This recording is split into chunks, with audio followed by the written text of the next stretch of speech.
Okay, so what we're going to do today is we're going to put the SeaFoam, which you can't see because SeaFoam, to put on this 2003 Toyota Corolla that's running very rough.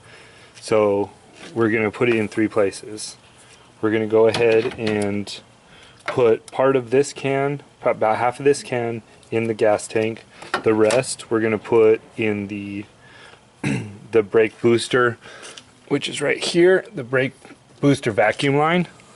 We're going to put the rest of it, see if you can see it, right here. Right there. Right there. We're going to pull this off and dump the rest of it in there. Then we're going to take another can and then we're going to put it right in there. So this is going to be the throttle body. We're going to clean the throttle body up. The throttle body plate, the valve plate, we're going to clean that up. And we're also going to go ahead and take a look.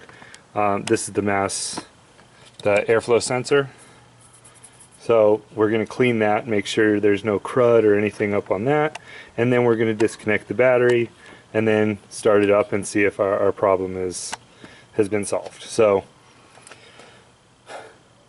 I suppose we'll get started. I'll get everything disconnected and then we'll be right back.